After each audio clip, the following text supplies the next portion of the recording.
Bon, moi, je dois vous remercier, vous, d'être là, d'abord. Parce que sans vous, voilà. Donc, merci d'être là.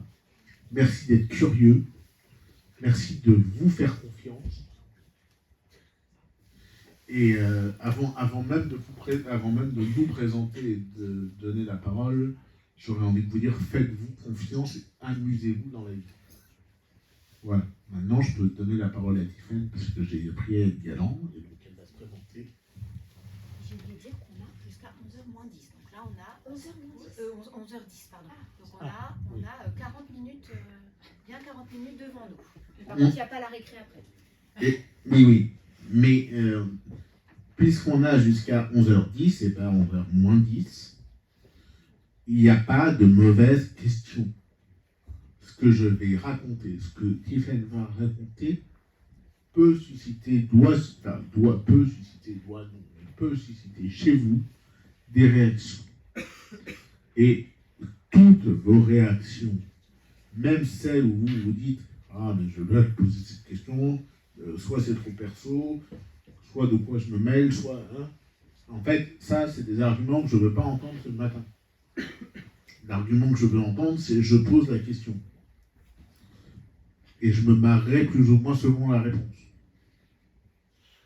On est d'accord? Parce qu'on est tous d'accord collectivement là-dessus. Et si jamais il y en a qui veulent me poser des questions plus perso et qu'on la flemme devant la classe, parce que bon, hein, je vous laisserai après de quoi échanger de manière plus perso, soit via les réseaux sociaux, LinkedIn et autres. Donc vraiment, allez-y, amusez-vous. Bonjour, alors je vais vous poser la question que Guillaume pose d'habitude avant de me présenter. Est-ce que vous savez de quoi on vient vous parler ce matin? Vous n'avez pas une idée? Vous n'avez pas un indice? Allez, il y a quelqu'un qui se lance. On vient vous parler de quoi? Faut que tu arrêtes de faire du bruit par contre parce que j'entends rien ce qu'il me raconte là. De tam-tam et de percussion. Ouais, c'est ça. On vient vous parler du handicap.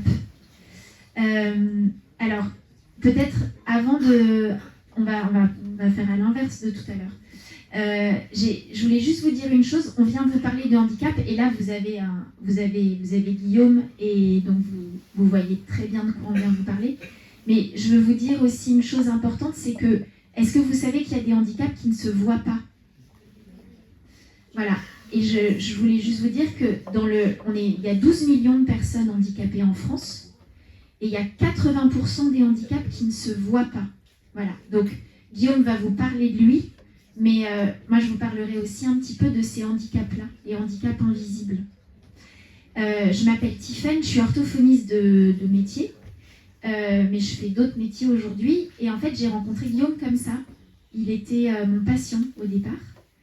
Et quand je l'ai rencontré, il m'impressionnait beaucoup. Parce que c'est un monsieur, vous allez voir, il est très intelligent. Tu m'impressionnes plus, non, c'est fini. Mais il est très intelligent. Et je me disais, mais pourquoi est-ce qu'il veut faire de l'orthophonie? Et puis quand on a commencé à travailler tous les deux, je lui ai proposé des choses, des pistes de rééducation. Et il m'a dit très gentiment, mais il m'a dit, là, ce que tu me proposes, ça fait depuis, 20 ans que je le fais et ça marche pas. Et là, je me suis dit, oh là là, je savais pourquoi je voulais pas travailler avec lui, parce qu'en fait, il m'impressionne et je sais pas ce que je vais faire. Et on a trouvé ensemble une autre manière de travailler, c'est-à-dire que j'étais pas la soignante qui savait tout et lui, le pauvre petit handicapé qui recevait des soins. C'est-à-dire qu'en fait, lui, il était expert de son handicap, il avait ses connaissances, et moi, je me suis basée sur ses connaissances pour essayer de trouver comment j'allais l'aider avec les miennes. Et donc, on a entamé un travail où on a commencé comme ça à collaborer tous les deux, et petit à petit, on est devenus amis. Et ensuite, on s'est mis à travailler ensemble, on a chacun repris des études, Guillaume va vous expliquer lesquelles. Moi, j'ai repris aussi des études, et depuis, on forme ensemble des personnes, des professionnels surtout, qui accompagnent des personnes en situation de handicap, qui les soignent. Et on leur explique comme ça qu'il n'y a pas un qui sait tout, l'autre qui sait rien, que tout le monde sait quelque chose, et que c'est en travaillant ensemble, et pas pour l'autre, qu'on arrive à progresser. Voilà. Et ça, c'est le travail qu'on fait ensemble aujourd'hui. Et c'est un petit peu aussi ce qu'on vient vous dire ce matin. Et je vais repasser la parole à Guillaume qui va vous raconter sa vie, parce qu'en fait, ça vaut le détour. Merci. Donc, encore une fois, hein, vous y allez, c'est impératif. Vraiment. L'objectif, c'est que ce soit agile, comme on dit aujourd'hui. Est-ce qu'il y aurait déjà des questions, des réactions là? N'hésitez pas. On est là pour ça. Et s'il n'y en a pas, c'est pas drôle. Non, il y en aura tout à l'heure, c'est pas grave. Donc, pour vous raconter vite fait ma vie, j'ai bientôt 40 ans. Je tiens au bientôt. Le bientôt est hyper important dans cette phrase. Je suis né à 7 mois. Vous savez tous, vous êtes en terminale, a priori, vous savez tous, pour faire un bébé, normalement, la durée de création d'un bébé, c'est 9 mois. On est d'accord? Jusque-là. Eh bien, moi, j'ai droit à un Amazon Prime avant l'heure. Le problème, c'est que dans le carton, vous avez oublié 2 trucs. Vous avez oublié un truc principal, c'est le mode d'emploi de l'utilisation du personnage. Et du coup, en fait, ils m'ont livré à mes parents sans mode d'emploi. Et pour ça, mes parents, quand je dis livré sans mode d'emploi, ça peut paraître comme ça un peu humoristique, mais en vrai, ce qui se passe, c'est que vous savez tous que le moteur de l'humain, c'est quoi selon vous le moteur de l'humain? Le cerveau. Ils disent le cerveau. C'est même pas drôle, ils ont raison. Bravo. Donc en fait, mon cerveau à moi, il a surchauffé à la naissance. C'est le seul moment où il a surchauffé. Le reste du temps, je ne fais pas grand-chose. À la naissance, il a surchauffé. Et donc, mon cerveau n'est plus en capacité, n'a jamais été en capacité, n'est plus, c'est pas tellement le terme, n'a jamais été en capacité d'accompagner et d'assimiler les informations que lui envoient mes muscles. Ils se sont jamais... C'est soit c'est de la 28G, soit c'est du Edge tout pourri sans réseau Internet. Ça vous va comme comparaison? Et c'est plus souvent du Edge tout pourri que de la 28G. Et quand c'est de la 28G, c'est encore plus casqué quand c'est du Edge tout pourri. Et donc, mon cerveau ne sait pas commander mes jambes, ou c'est très mal commander mes jambes, mes bras, et mon dos, mon tronc. Et pour ça, il y a plein de solutions, mais rien de miraculeux. Non, alors, c'est mal barre de dire qu'il n'y a rien de miraculeux aujourd'hui, jour de la petite Thérèse. Hein, bon, voilà, on va dire, voilà, c'est mal barre de dire ça, mais c'est quand même que ça.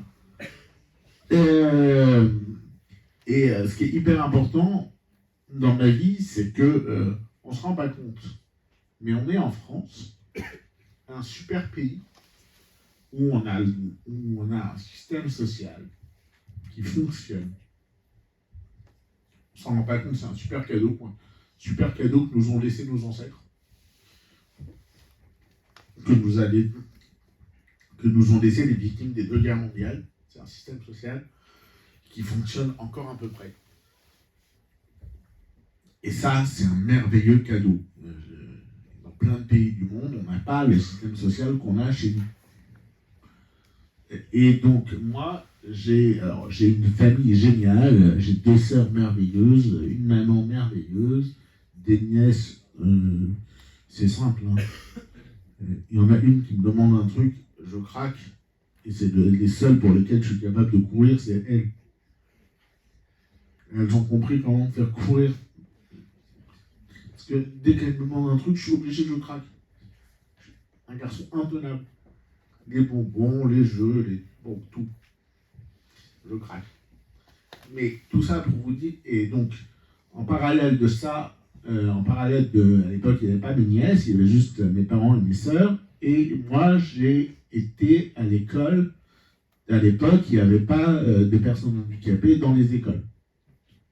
Il il y a 30 ans de ça, plus de 20 ans de ça, il n'y avait pas de personnes handicapées dans les écoles, puisque les personnes handicapées dans les écoles, pour la très grande majorité, ça date de 2005. Enfin, ça date d'après 2005, parce qu'il y a une loi en 2005, je passe les détails. Et donc j'ai été en établissement spécialisé. Alors l'établissement spécialisé, en soi, c'est vraiment génial. J'aurais du mal aujourd'hui, ma place d'aujourd'hui, à dire autre chose. Mais il y avait à l'époque un assez peu de projets proposés dans ces établissements.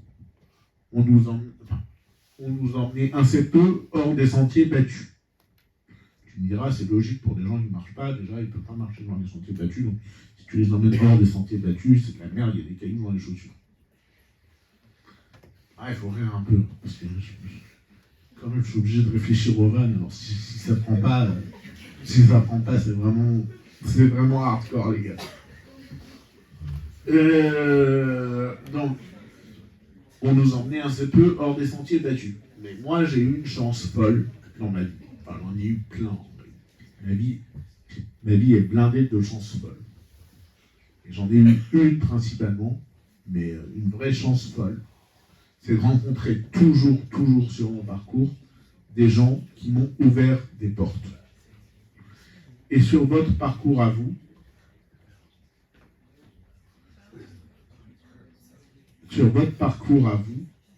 regardez toujours la personne qui va vous ouvrir une porte, même si ce n'est pas la porte la plus classique que vous devriez prendre, et la filière ingé, notaire ou comptable. Je vous promets, hein, c'est des beaux métiers. J'ai 2 parents avocats, je ne peux pas dire que c'est des mauvais métiers, mais si jamais vous pouvez vous offrir 18 mois, 24 mois, 2 mois, 15 jours, 2 voyages backpack, on va rendre service à la fondation de la Croix-Rouge, à la fondation de l'Arche, à plein de... Voilà. Si jamais on peut se mettre au service de l'autre pendant... et ne serait-ce que ce super projet-là de faire se raconter des personnes âgées, je trouve ça tellement intéressant et tellement solidaire, ce projet de se faire se raconter des personnes âgées. Juste, il y a une chose qui, dans la présentation, m'a gêné.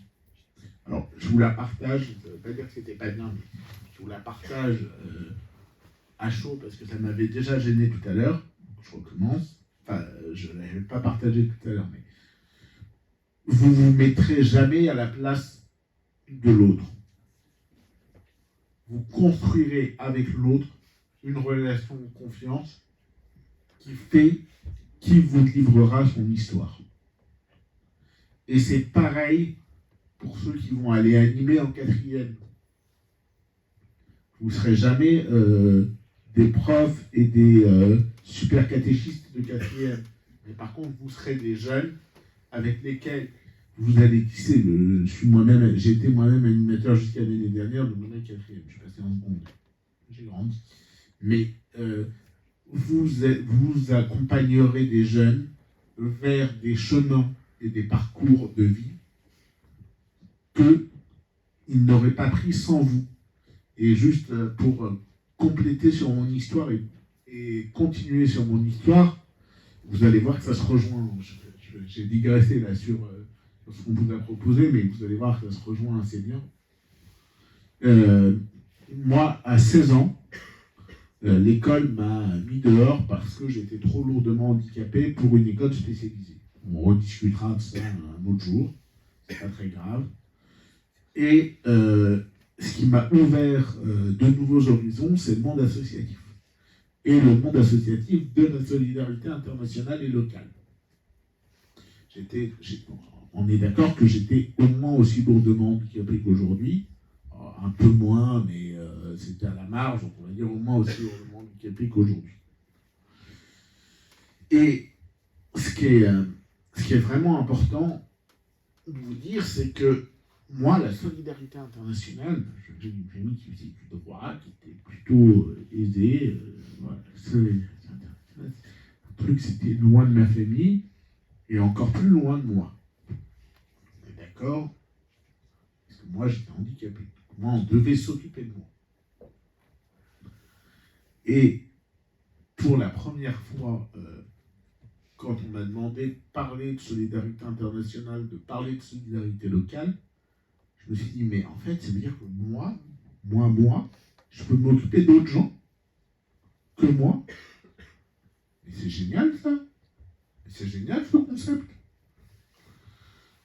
Et en fait, pour moi, ça a été une réelle révélation de me dire, je peux me mettre au service de l'autre. Et aujourd'hui, grâce à Tiffaine, entre autres, mais grâce à Tiffaine majoritairement, je tiens à la remercier publiquement à nouveau devant cet auditoire plein, quasi plein, parce qu'il y a 2 rangs là, on ne sait pas. Et voilà, il y a 2 rangs là-haut, elle a de la place. Si elle veut faire une sieste, elle peut s'allonger sur les bords là. Donc, grâce à Tiffaine majoritairement, j'ai eu la chance de faire ce qu'on appelle un DU, c'est-à-dire un diplôme universitaire de, ça s'appelle pompeusement patient expert, père aidant, ah non, père aidant c'est l'autre. Ça s'appelle pompeusement patient expert. Patient expert, c'est quoi? C'est accompagner des patients et des soignants à écouter, comprendre la parole du ou de la personne malade ou en situation de handicap. En réalité, ce dont on peut manquer aujourd'hui en France, c'est du temps d'écoute, du temps de compréhension, du temps d'écoute des besoins de l'autre.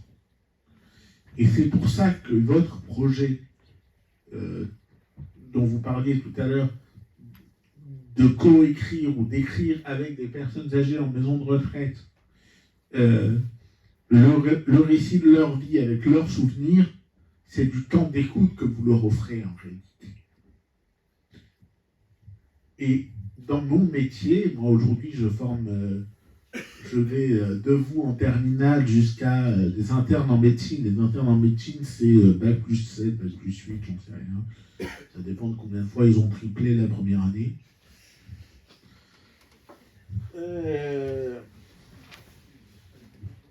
En passant par mes nièces, et qui ont de 10 ans à 0 ans. Et en fait, ce que m'offre le handicap, c'est de ralentir le temps. Alors, il ne ralentit pas le temps, c'est ça qui est dramatique, c'est que quand tu bosses, quand tu as de l'activité, il ne ralentit pas le temps. Simplement, comme il faut plus de temps pour faire les choses, je prends plus de temps pour m'écouter. Je ne suis pas égocentrique, un peu, mais pas trop. Mais je prends plus de temps pour m'écouter et je suis obligé de prendre du temps pour m'écouter, écouter mon corps, écouter. Et donc, plus je m'écoute, plus je m'inquiète. Non. Alors, ça pourrait, mais non. Plus je m'écoute, plus je me dis c'est un savoir que je peux dispenser après, plus tard, soit en fac de médecine, soit en école de kiné, soit avec vous. Et en fait, tout ça, c'est quoi? C'est se mettre au service de l'autre.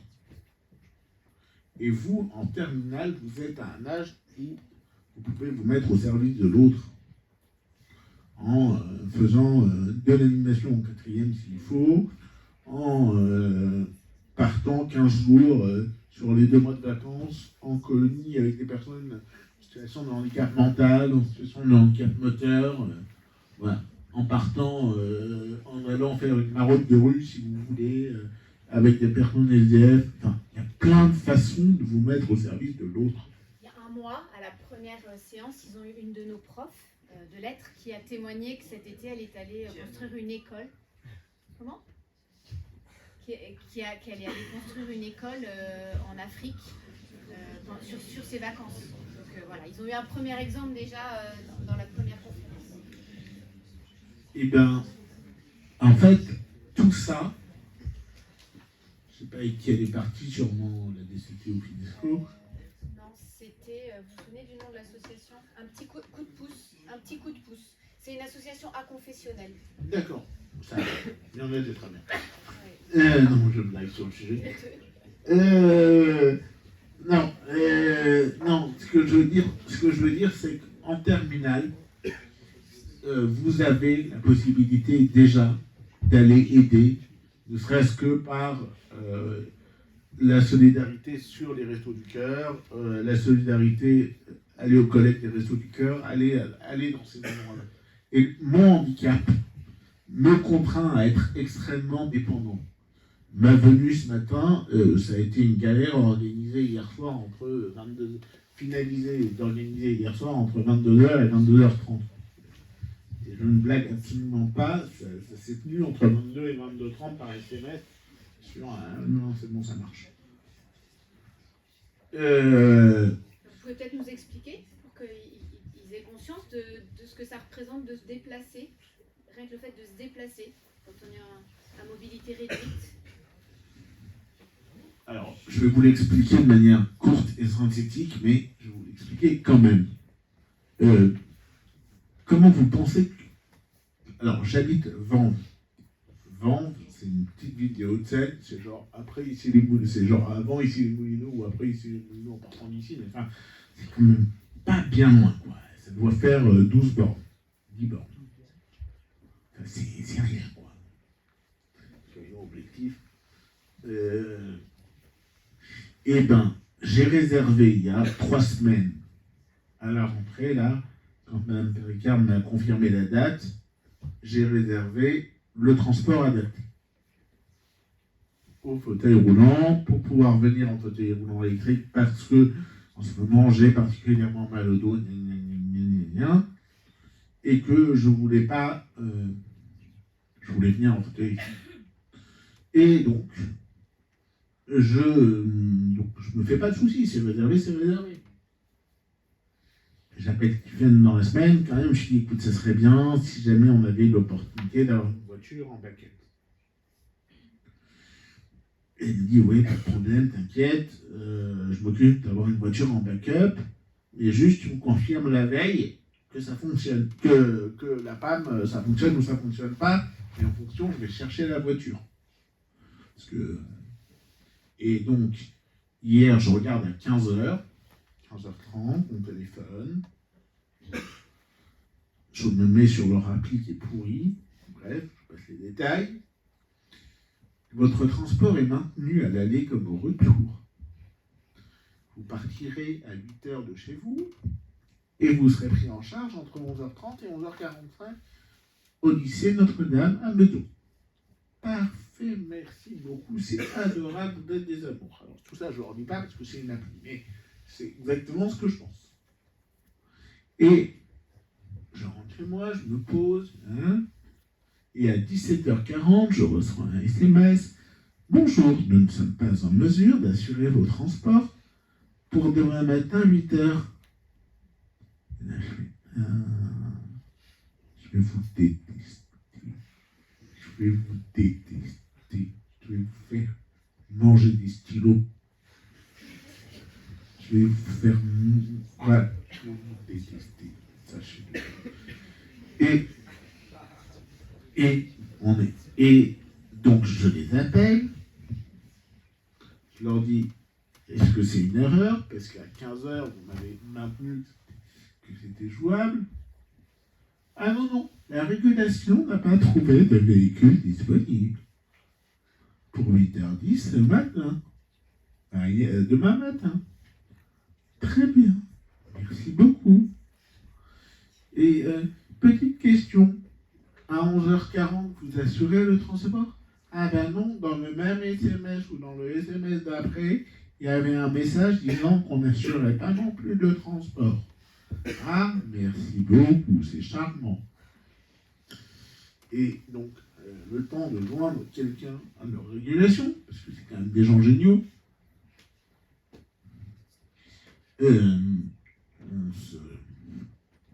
donc je rappelle Tiffen, à qui je dis je suis un peu dans la panade, pour parler poliment, parce que la société de transport vient de me planter. Ah oui, mais moi je ne peux plus aller chercher la voiture que je t'avais dit que j'aurais, parce que je dois donner le bain à mes enfants et faire les devoirs.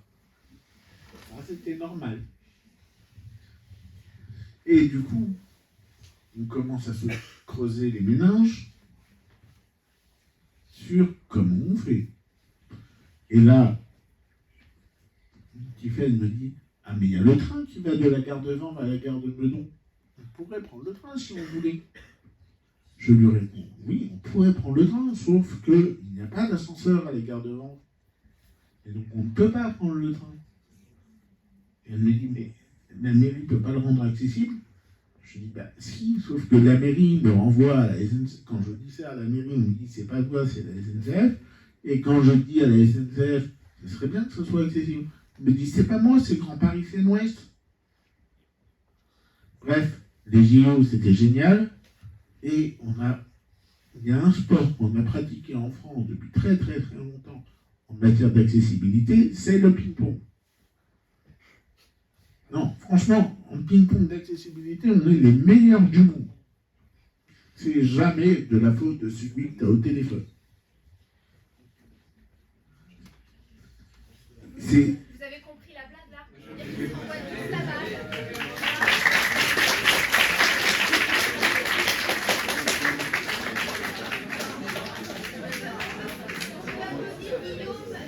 Ces personnes en fauteuil, par contre, on n'applaudit pas ceux qui s'envoient la balle. Et donc, pour finir sur l'accessibilité, quand même, ce matin, en arrivant ici un peu à l'heure, je tiens à remercier Tiffaine pour le fait qu'on soit arrivé à l'heure. C'était quand même un exploit qu'on arrive à trouver une voiture hier soir entre 21h et 22h. C'est quand même comme ça que ça s'est passé. Donc, je tiens à remercier Tiffaine et Aude qui s'est levé plus tôt pour venir ce matin, et Tiffaine qui s'est démenée comme elle pouvait pour trouver une voiture et qui a trouvé parfaitement une voiture. On arrive devant l'ascenseur du lycée avec un joli panneau, cet ascenseur est hors service. Véridique, hein. C'est-à-dire qu'en fait, ils m'appellent, ils étaient devant l'ascenseur là, du bâtiment des 3e. Donc je me rends vers les assistants d'éducation pour leur demander de nous ouvrir, et elles me disent, à la dernière visite ascenseur, en fait, on nous a dit de l'immobiliser. Il n'est pas fiable. Je dis, ah bon, mais je fais comment? Moi, j'ai mon intervenant là qui vient parler au terminal, il doit descendre à l'auditorium. Voilà, c'est juste pour que vous ayez conscience de tous les soucis que les personnes en fauteuil rencontrent dès qu'elles peuvent se déplacer. Et alors, un beau clin d'œil dans le thème de la solidarité, c'est qu'il y avait M. Carillo dans le bureau au moment où je suis arrivée, et il a dit, ni une ni deux, on y va, et si c'est possible, on porte le monsieur. Alors, on n'a pas eu à le faire finalement, même si peut-être que pour la remontée, on espère qu'on ne va pas être coincé dans l'ascenseur, et que sinon, on va faire appel à des bras forts pour aider M. Benamou à remonter. Ça serait la mise en acte de tout ce qu'on disait là, voilà. Mais tout ça pour dire qu'en fait, le handicap, c'est l'affaire de chacun. C'est pas l'affaire de tous, c'est l'affaire de chacun. On peut me dire que c'est de la sémantique, mais je vais essayer d'expliquer pourquoi c'est pas de la sémantique. D'abord parce que, comme le disait Tiffaine tout à l'heure, 80% des handicaps sont invisibles. Donc ça veut dire que vous connaissez forcément, vous avez forcément dans votre entourage des personnes en situation de handicap. Il y en a forcément. Je n'ai pas besoin de savoir qui, je n'ai pas besoin de savoir de quoi, mais ceux qui veulent venir en discuter, on est dispo 5-10 minutes après. Voilà. Et ceux qui veulent le partager peuvent le partager, évidemment. Mais vu que 80% des personnes en situation de handicap sont en situation de handicap invisible, ça me paraît important qu'on soit tous particulièrement vigilants les uns envers les autres pour ne pas chercher le handicap chez la personne, mais chercher sa capacité. Chercher ce pourquoi il est capable. Chercher ce comment il est capable. On va changer de paradigme. Le handicap, on le voit tous, toujours. Quand je dis tous, à part quelques-uns, j'espère en faire partie, mais on le voit tous, toujours comme une limitation. Mais en vrai, si on le changeait de regard un tout petit peu, on le prenait, on faisait un pas de côté, on le verrait comme une force. non pas une force surhumaine des JO, il ne s'agit pas d'être plus fort que les autres, il s'agit simplement d'avoir compensé et d'avoir trouvé d'autres solutions pour régler les mêmes problèmes que les autres. Parce qu'en fait, on vit dans la même société que les autres, on ne vit pas dans une société à part.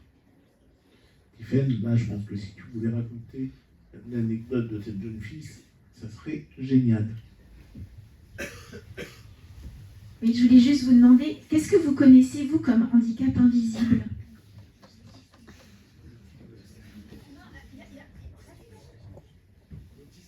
Oui, l'autisme. Oui. Et vous en connaissez d'autres ?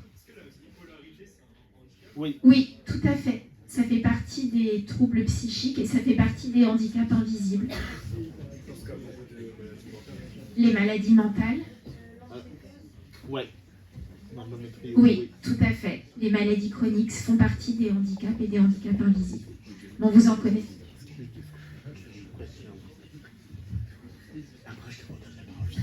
Mais je vais juste préciser un truc. En fait, handicap et maladie vont souvent assez bien ensemble. C'est-à-dire que souvent, les maladies, c'est la cause médicale et le handicap, c'est la conséquence. Mais souvent, ils sont assez liés. C'est-à-dire que des maladies psychiques créent des handicaps. Et c'est plus juste de dire que quelqu'un souffre d'une bipolarité qui lui crée tel trouble que juste il est bipolaire. C'est plus juste et moins stigmatisant envers la personne. Mais c'était pas pour ton exemple de la bipolarité, c'était pour tous les handicaps. C'est plus juste de voir le handicap sous la forme de... Voilà, il souffre de ça. Et donc, pour rebondir sur ce que disait Guillaume, sur le fait que le handicap, on peut aussi le voir, vous avez bien expliqué ce matin à quel point, oui, c'est une galère, et qu'il faut qu'on se batte pour arriver à rendre accessible le quotidien, en fait, aux personnes qui sont en situation de handicap. Mais c'est aussi quelque chose qui peut être vu comme une force. Et l'exemple que je voulais vous raconter ce matin, c'est celui d'une jeune femme que moi j'ai accompagnée, qui est dyslexique, qui a quelques années de plus que vous, et qui s'est mise à travailler dans une start-up où elle faisait du marketing. Et à un moment donné, elle a rencontré des difficultés avec sa N+1 qui stigmatisait beaucoup le fait qu'elle fasse des fautes d'orthographe dans ses écrits. Et puis de temps en temps, elle inversait des mots à l'oral. Et ça lui créait beaucoup de problèmes. Et elle est venue me voir en me disant, voilà, il faut que je fasse un bilan et il faut que j'explique en fait ce que c'est que mon handicap. Donc on a fait ce travail-là ensemble. Et puis je lui ai proposé qu'on voit en visio sa N+1 et la DRH de cette start-up. Ce qu'on a fait ensemble. Et donc on a expliqué ce que c'était que la dyslexie. Et puis à un moment donné, j'ai demandé quand même à ses responsables, je leur dis, mais elle s'appelle Héloïse, cette fille, je leur dis, mais Héloïse, est-ce qu'elle n'a pas une façon de penser qui est différente et qui vous apporte quelque chose? Est-ce que quelquefois, elle n'a pas une idée que personne d'autre n'a eue? Et en fait, elles ont dit, mais oui, bien sûr. Et en réfléchissant ensemble, elles ont pu prendre conscience que certes, Héloïse, elle a cette dyslexie, mais que par ailleurs, comme elle a dû compenser dans sa vie ce handicap-là, en fait, elle a développé plein d'autres ressources qui font qu'elle voit les choses différemment, comme d'autres n'y ont jamais pensé. Et je suis sûre que ça peut vous parler, et qu'autour de vous, aujourd'hui, on entend beaucoup parler de TDAH, de troubles 10, ou même de troubles psychiques, mais certes, il y a le handicap, mais il y a aussi tout ce que ces personnes ont d'unique, et que on peut leur reconnaître comme une force aussi. Et ça, c'est quelque chose que le handicap m'a beaucoup appris. C'est-à-dire que non seulement, quand j'ai commencé à travailler avec des personnes en situation de handicap, je me suis rendu compte qu'elles m'apprenaient autant, elles m'apportaient autant que ce que moi je pouvais essayer d'apporter en tant que soignante, mais qu'en plus, elles apportaient un autre regard, une autre manière de voir le monde autour d'elles. Voilà. Et comme il reste 8 minutes, je pense que ce serait bien que vous puissiez poser des questions et qu'on puisse interagir et essayer de vous répondre. Sachant qu'il n'y a pas de questions idiotes et surtout il n'y a pas de tabou. Guillaume, il répond à toutes vos questions. Je rebondissais juste sur ce que Tiffany disait. Vous avez sans doute tous entendu parler du film qui s'appelle Un petit truc en plus. Et donc, effectivement, habituellement, on voit le handicap plutôt comme un moins, une limitation, comme disait Guillaume. Mais on peut aussi le voir d'une autre manière. Et Guillaume nous l'a bien dit, combien son handicap lui a aussi appris beaucoup de choses sur la vie que d'autres personnes, qu'une personne qui ne serait pas handicapée ne connaît pas, n'a pas fait cette expérience-là. Donc c'est une manière de voir les choses. Vous avez des questions ou des réactions? Oui, vas-y. Alors, je crois, Guillaume aime bien quand on donne son prénom. Lève-toi et donne ton prénom. Voilà. Je m'appelle Vadim. Est-ce que aujourd'hui, Guillaume, du coup, vous voyez votre handicap comme quelque chose de positif aussi, ou c'est toujours très clairement négatif? Comme ça vous a apporté quelque chose? Alors en fait, non, merci Vadim pour ta question.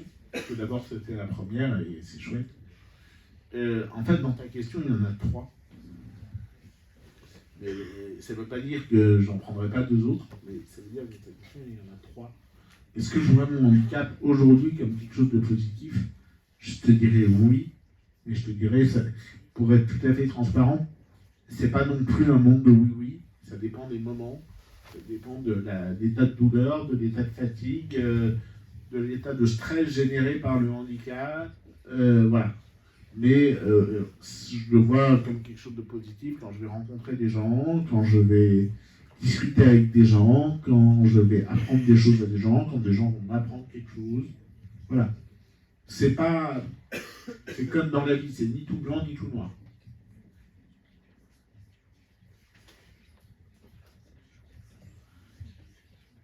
Est-ce que j'ai répondu à ta question? D'autres questions ou réactions? Oui, vas-y. Dis bien ton prénom. Bonjour, Martin. Et est-ce que tous les jours vous arrivez à avancer tout seul ou il y a quelqu'un qui doit vous pousser? Alors, très bonne question. Alors, ce que tu appelles avancer, c'est juste se déplacer. Quand j'ai ce fauteuil manuel, il y a quelqu'un qui doit me pousser. Quand j'ai mon fauteuil électrique, je peux me déplacer tout seul.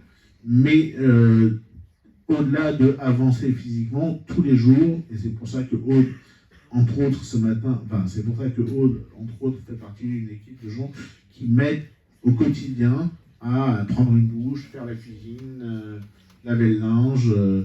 Bref, je vis au 19e siècle. Mais je suis plus propre que les visiteurs.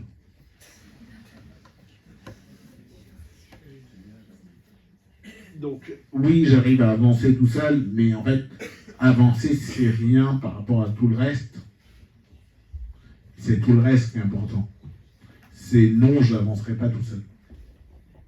Vous avez une question? Oui, allez. Bonjour, je m'appelle Justin. Je voulais vous demander, est-ce que vous avez déjà songé à changer de pays pour avoir des meilleurs accès, par exemple les accès PMR et tout? Alors, merci beaucoup Justin pour ta question, vraiment. Ça, c'est une grande question.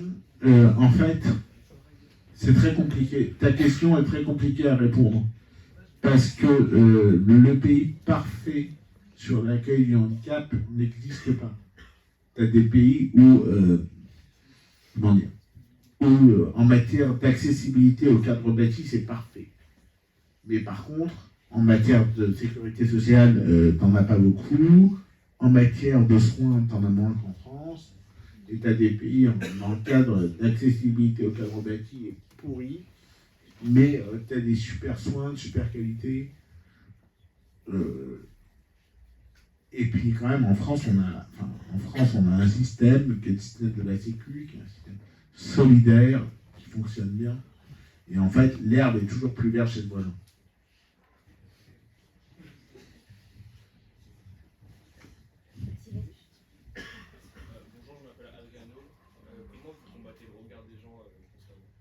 Alors, merci Adriano pour ta question. En fait, je ne le combats pas, j'essaye de le partager. D'abord parce que si les gens te regardent, c'est qu'ils s'intéressent à toi. Quelqu'un qui ne te regarde pas, c'est qu'il ne t'intéresse pas à toi. Et en fait, c'est pire quand on ne regarde pas que quand on te regarde. Le handicap, c'est dur d'être regardé, mais si on te regarde, c'est que tu as un intérêt pour l'autre. Et du coup, bah, c'est bien. Et bon, ça dépend des regards. Il y a des regards insistants un peu lourds. Ceux-là, on essaie de discuter avec eux, mais souvent, ceux-là, c'est qu'ils ont eux-mêmes une problématique qu'ils n'arrivent pas à exprimer. Et en fait, c'est ceux-là qu'il faut aider à exprimer. Et dans ce cas-là, tu as d'accord ce retour.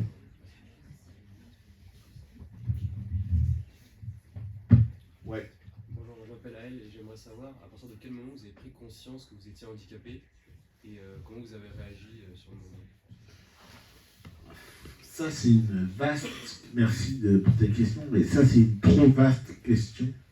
C'est pas que je ne veux pas y répondre, c'est qu'en fait, moi, j'ai l'avantage d'avoir un handicap de naissance. C'est-à-dire que j'ai pas eu un jour avec le handicap et un jour sans. J'ai toujours eu que des jours avec. Et je pense avoir pris un peu de conscience d'être en situation de handicap.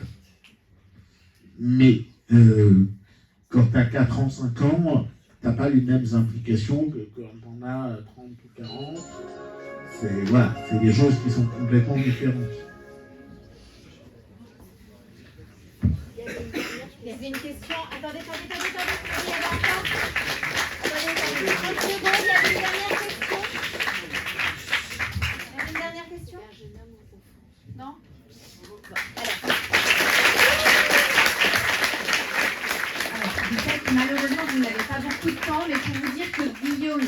Benamou, est beaucoup sur les réseaux sociaux. Il y a un QR code si vous voulez flasher pour rester en lien avec lui sur la carte de visite qui est là.